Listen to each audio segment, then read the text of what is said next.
Очередная попытка сместить президента Венесуэлы Николаса Мадуро провалилась.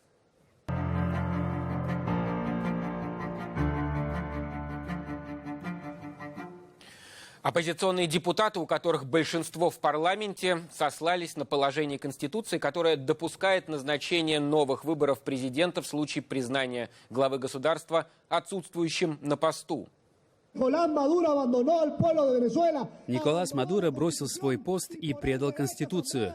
Поэтому Национальная ассамблея обязана объявить его оставившим свой пост. Николас Мадуро, не будь трусом. Позволь народу Венесуэлы решить, поддерживает ли он позицию Национальной ассамблеи или нет. Парламентарии утверждают, что плачевное состояние экономики Венесуэлы говорит о том, что президент фактически бездействует, то есть не управляет государством. За отстранение Мадуро накануне проголосовало 106 членов блока демократического единства, а сторонники Николаса Мадуро из фракции «Великий патриотический полюс» просто вышли из зала еще до голосования. Ну а позже Верховный суд страны, который контролируют как раз чаевисты, отказал парламенту в праве сместить главу государства. Ну и кроме того, судьи запретили парламентариям продолжить процесс объявления политической ответственности Николаса Мадуро за ситуацию в стране.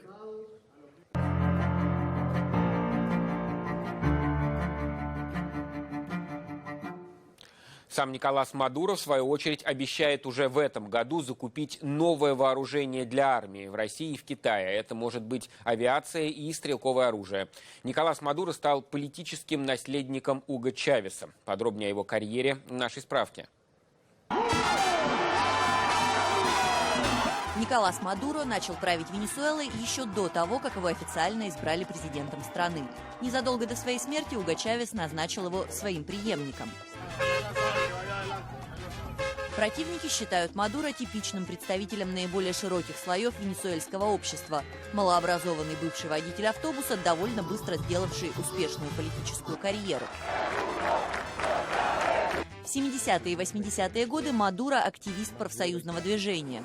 В 90-е – деятельный сподвижник Уго Чавеса и одна из ключевых фигур в его президентской кампании. Уже через пару лет Николас Мадуро – депутат Национальной ассамблеи, а в 2005-м он становится спикером парламента. Потом были посты главы Министерства иностранных дел в правительстве Чавеса и вице-президента.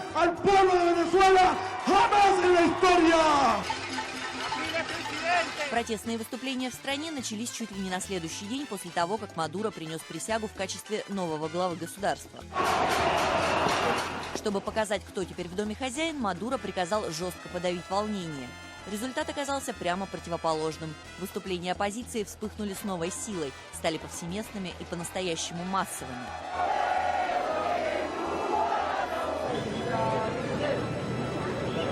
С экономическими проблемами Николас Мадуро тоже решил бороться радикальными методами. Через полгода пребывания на посту президент потребовал от парламента предоставить ему особые полномочия.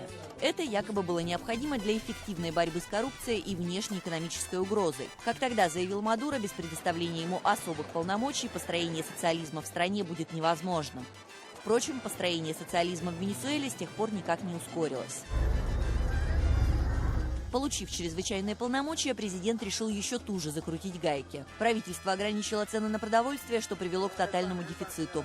Одну из крупных торговых сетей власти национализировали за отказ понизить цены. Ее владельцев и менеджеров вскоре арестовали. С полок магазинов пропали сахар, растительное масло и туалетная бумага. Очередной удар экономика страны пережила после резкого падения мировых цен на нефть. ¿Y por qué ellos no quieren diálogo? Porque desde Norteamérica.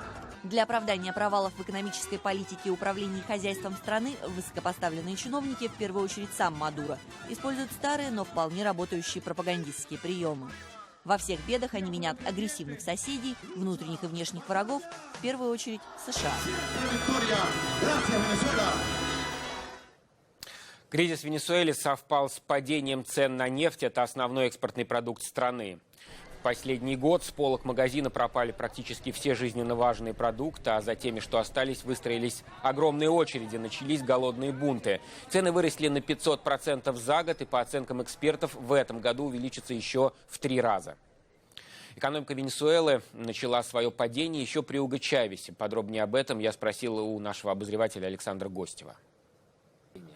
Ну, с конца 90-х, начала нулевых годов, когда пришел к власти лидер боливарианской революции, как его принято называть, хотя непонятно, какая революция, собственно, произошла в какой день, Уго Чавес, продолжается этот непрерывный, странный, социалистический, хотя социализм там имеет очень такую специфическую окраску, в Венесуэле эксперимент, в первую очередь в экономике, который привел к тому, что страну покинули все иностранные инвесторы, к тому, что из страны бегут грамотные экономические и технические специалисты, место которых занимают либо партийные какие-то мелкие чиновники, зачастую без какого бы то ни было образования вообще. Я не говорю про высшее образование, даже без обыкновенного среднего образования, либо бывшие сержанты и младшие офицеры армии или национальной гвардии, боливарианской так называемой гвардии, хотя в нынешней Венесуэле все носит название боливарианское, да, которые пытаются управлять предприятиями, фабриками, электростанциями, крупными торговыми центрами. И, естественно, у них это ничего не получается. Некоторые эксперты сравнивают даже модель управления Венесуэлой с поздним СССР, ну а способы их решений с тем, что пытаются делать в постсоветских государствах сейчас. Как и в Украине, после Майдана Мадуро призвал на помощь иностранных специалистов. В какой-то момент еще покойный Уго Чавес, а потом Николас Мадуро пригласили даже с Кубы специалистов в тех или иных областях хозяйствования, чтобы они попытались как-то ситуацию исправить. Но я помню такой забавный факт, что гидроэнергетикой в Венесуэле был поставлен руководить кубинский генерал госбезопасности, который на родине прославился в первую очередь преследованиями инакомыслящих, а не какими-то там экономическими теориями. Полномочия на управление страной в разгар политического кризиса президент Мадуро передает близким ему силовикам, что вызывает невольные аналогии с ситуацией в России. С одной стороны, венесуэльский режим и российская власть – это антиподы. Не забывайте, что в Венесуэле все время говорят о борьбе, в первую очередь, с капитализмом как таковым и с империализмом. О том, что любые средства производства и прочее должны быть в руках у народа. Ну, в общем, такая упрощенная, с неким национальным духом и в теории социализма 21 века, может быть, с индейским социализмом, выстроенная странная комбинация, в основном лозунгов и идей, которые трудно претворить. А российская власть, она вроде бы, наоборот, это власть крупного капитала. Но можно говорить и о сходстве режимов. В первую очередь, это сращение власти и силовых структур, которые подменили собой независимые крупные какие-то экономические центры влияния, крупный капитал, который, борясь друг с другом, находясь в режиме какой-то конкуренции, да, что-то все-таки производит. Сейчас и в Москве, наверное, и в Каракасе вся власть, в том числе и экономическая, и политическая, и военная, она сосредоточена в руках неких группировок или кланов, называйте как хотите, да, которые сами не справляются, на мой взгляд, с ситуацией, но при этом и от власти отказываться не собираются.